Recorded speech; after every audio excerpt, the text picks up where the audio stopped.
¿Qué tal, amigos del Sol de Puebla? Bienvenidos a una edición más de estas entrevistas especiales. El día de hoy se encuentra con nosotros el presidente de la Junta de Gobierno y Coordinación Política del Congreso del Estado, Gabriel Biestro Bedilla. Gabriel, bienvenido al Sol de Puebla. Muchas gracias, Víctor. Buenas tardes. Bien, y bueno, tenemos aquí al presidente del Congreso precisamente para hablar de lo que será el próximo periodo de sesiones que inicia el 15 de septiembre. Hay varios temas pendientes. ¿Con qué temas arrancamos lo que sería el segundo año legislativo? Bueno, pues hay una serie de trabajos que se tienen que hacer, muchos quedaron en el tintero y no por eso quiere decir que van a quedar olvidados. El tema principal, por ejemplo, de los que se nos quedó fue el del agua, porque nosotros estábamos esperando la reforma a la Ley Nacional del Agua.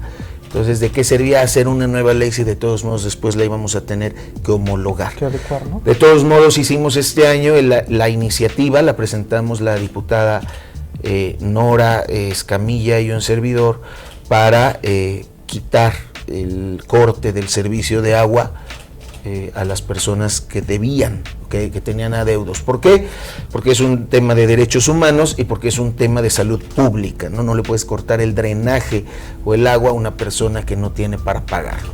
De todos modos estamos a la espera de eso, organizando la situación de los foros. ¿Qué más tenemos en la mesa? Pues queremos ver con el Ejecutivo ya el tema del presupuesto, claro, para que no sea como el año pasado, que el 31 de diciembre a las 11:30 de la noche o más se estaba aprobando. Obviamente hubo toda una circunstancia que obligó a eso, pero queremos que salga bien, que salga con tiempo. Queremos escuchar, han llegado organizaciones de trabajadores, de campesinos, de todo, para dar su punto de vista en este sentido. Tenemos el tema de la Comisión de Derechos Humanos y su convocatoria, el tema de la auditoría, el tema de la Fiscalía, ¿no? Claro. Todo eso también. En la Fiscalía estamos esperando pues que el Poder Judicial responda acerca del instrumento de la impugnación que habíamos metido en materia constitucional por todo este asunto de la temporalidad, ¿no? De la ausencia temporal o la ausencia definitiva. En fin, está el tema de la ley de movilidad que se va a presentar, de la ley de participación ciudadana. Ya hoy asistimos al primer foro en este sentido, y la reforma al Congreso. La ley orgánica. La ley orgánica, donde ya estamos hablando con todas las partes que integran al Congreso del Estado de Puebla, para primero ver el tema jurídico, ¿no? Y después sacar un acuerdo. ¿Qué es lo importante? Que la ley salga, la nueva ley, pues no como mía, sino como de la Junta de Gobierno y Coordinación Política. Eso es lo que yo estoy trabajando para que así pueda salir. En fin, entre esas y otras cosas, la reforma al Poder Judicial, que están trabajando el Ejecutivo y el Judicial, la reforma a la Ley de Seguridad. Sí. También eso es una parte importantísima. Creo que siempre hemos tenido en mente que nuestra agenda es la agenda de la ciudadanía. Entonces, a la ciudadanía el tema que ahorita más le preocupa es ese. Vamos a reformar la ley de adquisiciones, arrendamientos, para hacer todo este tema mucho más transparente, mucho más de cara a la sociedad, y sobre todo evitar la corrupción para que el Estado tenga más y poderlo enviar a donde más se necesita. Permíteme hacer aquí, para ahondar en algunos de los temas que nos estás platicando, se van a trabajar en el próximo periodo de sesiones, el tema del agua. Recientemente, hace unos meses, también se ventiló el contrato. Parece que tiene muchos nudos para poder destrabar, o es una promesa de campaña, no solo de ustedes el año pasado, sino también del actual gobernador Luis Miguel Barbosa.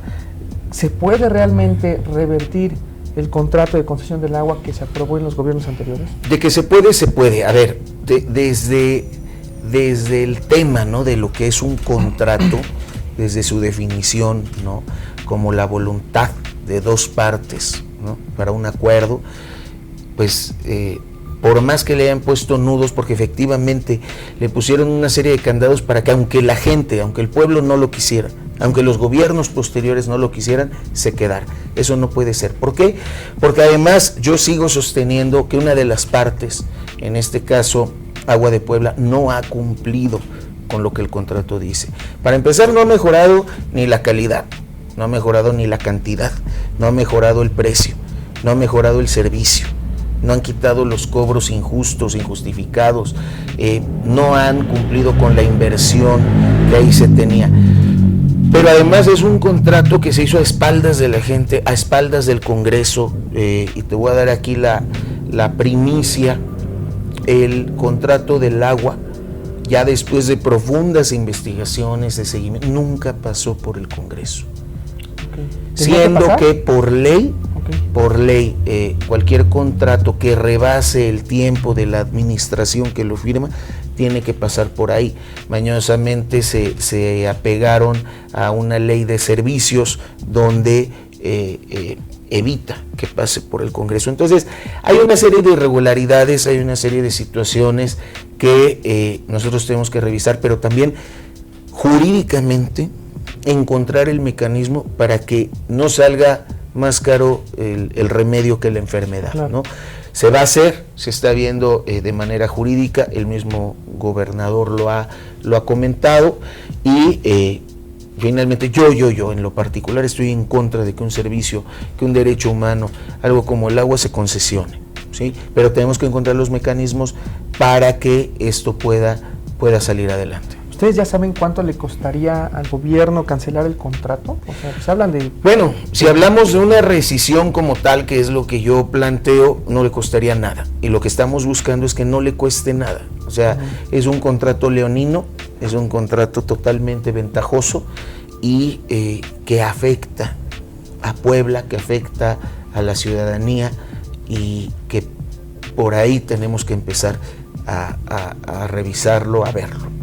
En caso de que no se dé de esta forma, de una rescisión, entiendo que hay una fórmula en el propio contrato. ¿Han calculado cuánto podría llegar a pagar? No, en ese caso hablan de miles de millones. Inclusive había diputados, diputadas, funcionarios que hablaban de cuánto, que hasta decíamos, bueno, pues danos el contrato si tú ya sabes en cuánto está, ¿no? Sí. Pero no, lo tenemos que ver, sobre todo ni siquiera dar una cifra aproximada, porque el punto es que se pueda deshacer sin pagar nada. Y la clave sería el tema de que no pasó por el Congreso. Esa es una, y dos, pues que no se han cumplido las cláusulas, ¿no? En lo que es el servicio, la cantidad, la inversión que la empresa debe de dar. Ahí es donde nosotros nos tendríamos que enfocar. Ahora, mencionabas otro punto también. Vienen varias designaciones, viene el tema de derechos humanos, viene el tema de la fiscalía. Me gustaría empezar también con la fiscalía. Se ha hablado mucho de si se le dará continuidad o no al actual encargado de despacho de la Fiscalía General. ¿Cuál es el ánimo del Congreso? Sabemos que fue de administraciones pasadas, sin embargo es un organismo autónomo. ¿Cómo va a ser ahí? El ánimo del Congreso es que sea el mejor perfil. Me preguntaban, ¿puede ser el doctor Higuera? Pues puede ser. O sea, el esquema que va a presentar el Congreso es para que sea el mejor perfil. Aquí, y menos en el tema de seguridad, de procuración de justicia, no podemos prestarnos a una cuestión ni de revanchas ni de nada. Yo considero también en lo personal, he hablado en varias ocasiones con el encargado de despacho, con el doctor Higuera, y nosotros no vamos a influir ni para que él sea ni para que él no sea. Vamos a dejar que si viene todo un proceso en ese sentido, salga como debe de salir. De igual manera, en derechos humanos, en la Comisión de Derechos Humanos, en la auditoría, va a ser la primera vez que haya un procedimiento, una convocatoria libre de manos, libre de dedos, que salga como tiene que salir. Sé que para la ciudadanía a veces es difícil creer que algo así puede pasar, pero lo vamos a hacer. Inclusive hemos visto poca participación en la convocatoria. En una hay 2, en una hay 3 solicitudes, ¿no? cuando que debería ser una enorme participación que las organizaciones sociales, las organizaciones de defensa de los derechos humanos, las organizaciones de combate a la corrupción, buscaran, respaldaran perfiles. Créanme que va a ser muy diferente, el resultado va a demostrar que lo que digo es cierto, lo vamos a dejar totalmente a la legalidad, ¿no? Y a la transparencia, a la objetividad, a la imparcialidad. Eso es lo más importante y lo que también queremos demostrar en estos procesos. De cara a este segundo año legislativo, me gustaría hacer recordar un poco cómo fue el primer año, ¿no? En este caso fue un contexto político totalmente diferente y hubo algo que llamó la atención porque se retrasó un poco el tema del avance legislativo en el primer periodo de sesiones en el que ustedes estuvieron, porque hubo vetos a varias propuestas de reformas de ley. ¿Qué pasó? Porque entiendo que varias se regresaron una vez, otra vez se modificaron y se volvieron a regresar. En total, ¿cuáles están pendientes? Sí, 11. Sufrimos 11 vetos en este primer año. Más que más que todas las legislaturas juntas en la historia. Claro. En este primer año. No se había dado ningún veto, no se habían dado, y en esa cantidad, te quiero decir que mucho, por ejemplo, lo de la ley Bala, ¿no? Mucho de esto era también una cuestión política y no jurídica. Hubo una de estas adecuaciones a la ley de seguridad donde incluimos los protocolos, ¿no?, que debían existir para el uso de la fuerza, para ya eliminar de una vez lo que era la ley Bala. Se votó por unanimidad. Sí. Inclusive los partidos del entonces Frente lo votaron, les gustó la idea, la discutimos, la trabajamos entre todos y la vetaron. O sea, a esos grados, ¿no? Ahora obviamente la ley Bala pues ya queda sin efecto, pues por todas las reformas, las leyes federales, la ley de la Guardia Nacional de Seguridad ya queda en un segundo término. Pero pensar, por ejemplo, en la ley del periódico, ¿no?, que también la vetaron, ver cómo evitamos este veto de bolsillo, cómo evitar todas esas viejas prácticas. En la reforma, por ejemplo, del Congreso, estamos ya eliminando la congeladora, sí, ¿no? Y estamos reduciendo de 180 días a 30 días el periodo para dictaminar una iniciativa. Y si no es así, el presidente de la mesa da un aviso público, ¿no? Requiere al presidente de esa comisión para que lo haga, y si en 15 días no, se vota en sentido negativo y se va. Ya no vamos a tener esa acumulación como la que tuvimos cuando llegamos. También la legislatura anterior fue la que más leyes, más iniciativas dejó sin dictaminar en la historia, 600, ¿no? Entonces, eso ya no puede pasar. Todos estos vicios se tienen que acabar. ¿Qué otras modificaciones se van a hacer a la Ley Orgánica del Poder Legislativo, precisamente para evitar la congeladora, el tema de cuentas públicas también, se usaba como garrote, cómo va a estar? Sí, yo creo que aquí el punto principal de esta nueva ley es hacer al Poder Legislativo un verdadero poder, un poder autónomo, un poder soberano. Cuando nosotros llegamos, pues no tenía ni uñas ni dientes, estaba totalmente desfasado de la realidad, no tenía los instrumentos ni los recursos para ser un poder. Entonces, le estamos dando ese dinamismo, esa efectividad, todo lo que debe conllevar un buen Congreso, un Congreso que de veras actúe con soberanía y con poder. Estamos, por ejemplo, metiendo la figura de los vicecoordinadores para que en la Junta de Gobierno, cuando algún coordinador falte, pueda estar, para ayudar también pues a la estabilidad de todos los grupos. La propuesta que se pone sobre la mesa también de tomar en cuenta a los diputados sin partido, además de los independientes. Todo eso, repito, está puesto sobre la mesa para todas las fuerzas políticas, para que entre todos saquemos una resolución, digamos sí o digamos no, y ver qué se le agrega, qué se le cambia, qué se le mejora, y pueda salir como una sola propuesta de todos los grupos, como una propuesta de la Junta de Gobierno, y se pueda votar con una máxima aprobación. Está también, por ejemplo, el tema de la segunda vicepresidencia al interior de la mesa, ¿no? No nada más una, sino dos. Hay estados que tienen 3 o 4, y me parece que el Senado tiene como 7, no es para tanto, pero es también para dar mayor representatividad a ese órgano tan importante, que puedan estar incluidas más fuerzas, ¿no? Y que pueda tener mayor representatividad. En fin, sí. ¿Van a tocar el tema de los salarios del Congreso o es algo que... No, eso definitivamente no. Nosotros desde que llegamos quitamos el cochinito legislativo, que era de $1,000,000 por diputado, por diputado que se portara bien, ¿no? Se quitaron los viáticos, los vales de gasolina, la telefonía celular, se hizo un inventario de muebles que no había, no se sabía. Cuando nosotros llegamos, varias de las oficinas, la gran mayoría no tenían muebles. Las oficinas no tenían escritorios, sillas, ni siquiera focos, no tenían el aparato telefónico, nada más estaba el cable. Entonces se hizo un inventario de todo eso.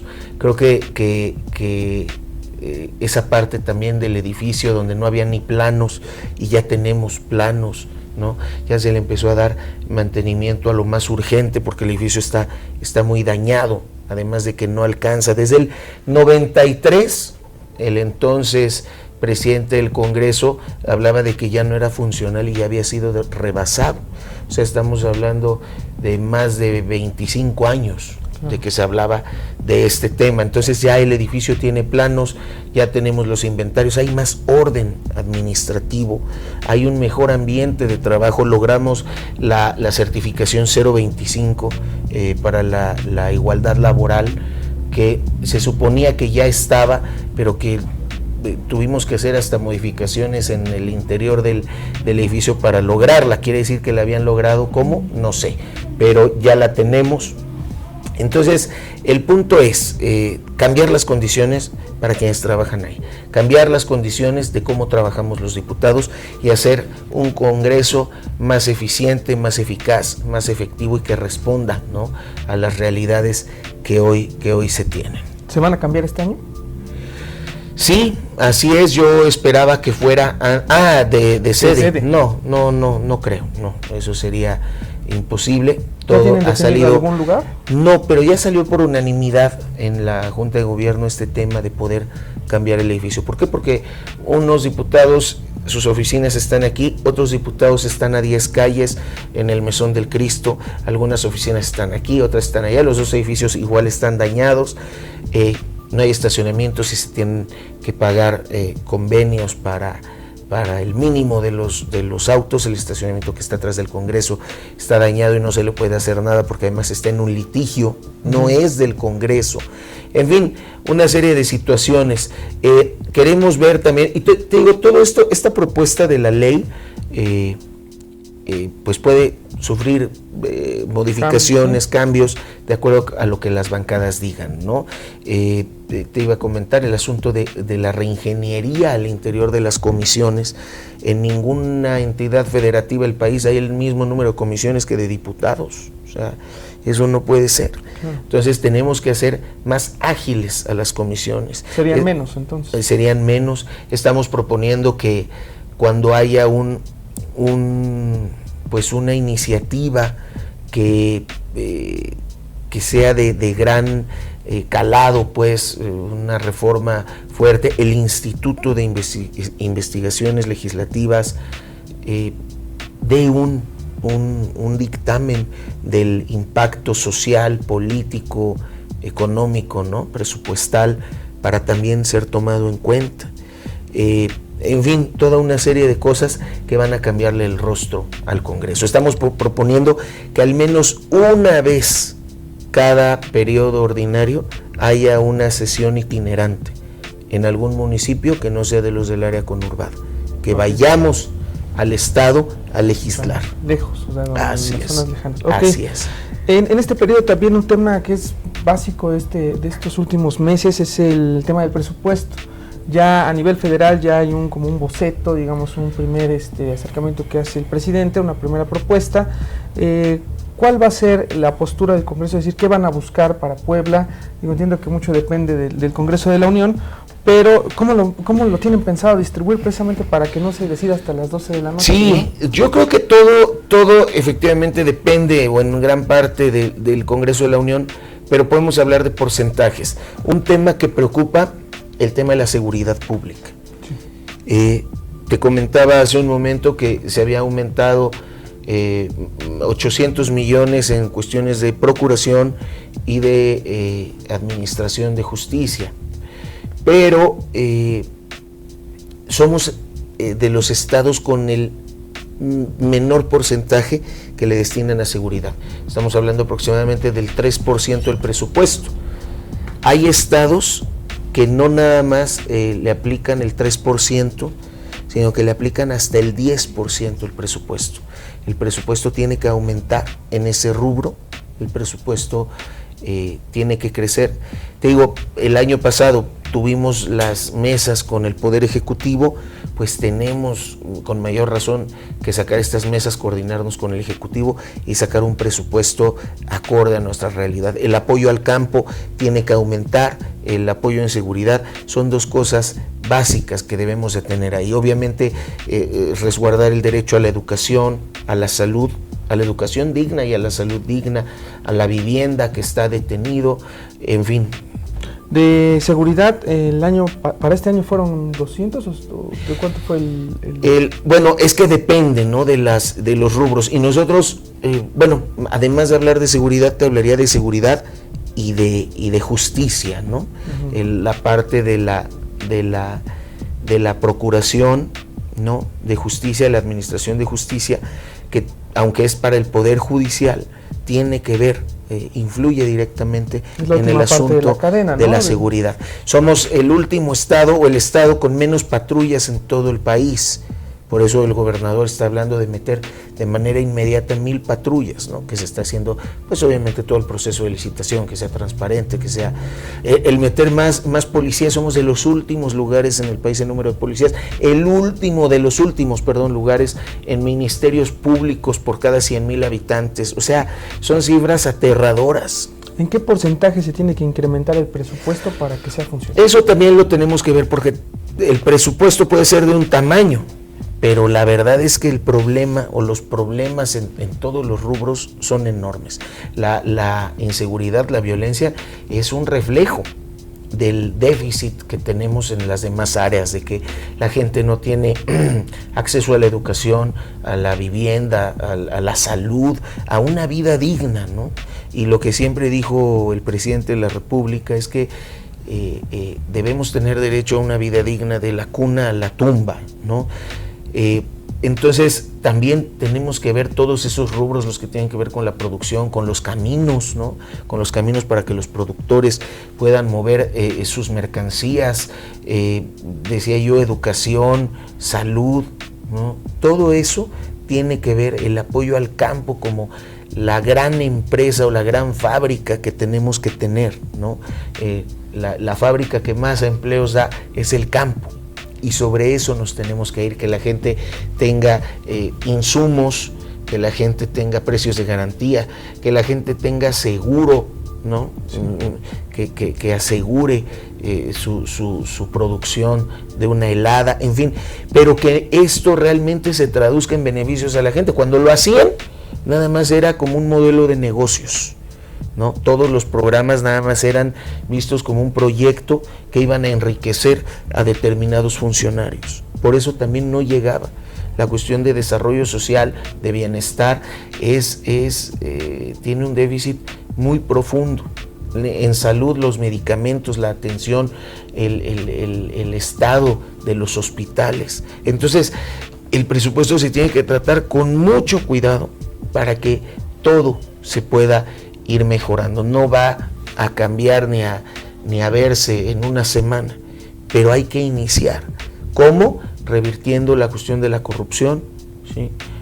aumentando el gasto social y verificando que ese gasto llegue a donde tiene que llegar, sin pellizcos, sin moches, sin nada de eso. Por último, también cuentas públicas. La semana pasada sale un paquete. Realmente había este tema estado como pues congelado, como trabado, y salen ya los primeros paquetes de cuentas públicas. ¿Van a seguir saliendo más? ¿Cuántas hay de rezago? Mira, desde que llegó la presidenta de la comisión inspectora, la diputada Olga, se empezó a mover todo el tema de las cuentas. O sea, ya aquí ya no va a ser un tema de negociación con los municipios, con los funcionarios, nada de eso. Va a hacerse, y tampoco va a ser un tema de persecución. Ya eso se acabó, el de que si no eres un presidente que me haga caso o que te alines, te castigo, ya no va a ser así. Pero también es cierto que, aunque ya se están moviendo y están saliendo las primeras, ojo, son las observaciones que los presidentes municipales o las presidentas municipales tienen que solventar. Pero es un proceso que no sale de la noche a la mañana, es muy profundo. O si vas a investigar una obra o las obras que ya se hicieron hace algunos años, que también intentaron enterrar, esconder, también es un problema, ¿no? Claro. Entonces, lo que nosotros estamos queriendo, buscando, es que las cosas salgan en el tiempo en que deben de salir, tampoco apresurarnos a hacerlo mal para que al final resulte que no pasó nada, y evitar, ¿no?, que estas cosas se vuelvan a producir. El combate a la corrupción tiene que ir ligado completamente al combate a la impunidad. Que la gente sepa que si hace algo, se va a enfrentar a la justicia. Eso es lo más importante. Entonces, va avanzando, no es de inmediato, son investigaciones de libros, de documentos, se necesita mucho personal, pero se están haciendo y van a salir, va a haber resultados, y yo estoy seguro que todos nos vamos a sorprender de lo que encontremos. ¿Saben cuántas hay pendientes? No como tal, así un número no. ¿Por qué? Porque tan solo estamos revisando, te puedo decir, todo lo que no hubiera revisado la auditoría en años anteriores. O sea, todas las obras que se dejaron de auditar, porque según esto es de manera aleatoria. Es aleatoria, pero casualmente no se audita el CIS, ¿no? No se audita el museo, en fin. Todo eso se tiene que abrir y se tiene que revisar. Es un gran trabajo, te digo, que requiere de mucha gente, de gente capacitada, pero sobre todo de gente honrada. Y una vez que tengamos los resultados o inclusive avances, pues los vamos a ir anunciando. Por último, además de presidente del Congreso, eres coordinador de la bancada de Morena. ¿Cuáles son los temas que ustedes van a impulsar como partido? Entiendo que están ahí algunos temas también de campaña, que son por ejemplo, el tema de la despenalización del aborto, que aunque lo propone una diputada del PRI, es una bandera que ustedes han traído, y hay varios temas polémicos ahí, ¿no? Sí, hay muchos temas, el matrimonio igualitario, sí. El aborto, pero ahorita lo que reclama la gente y lo que nos reclama es la cuestión de la seguridad. O sea,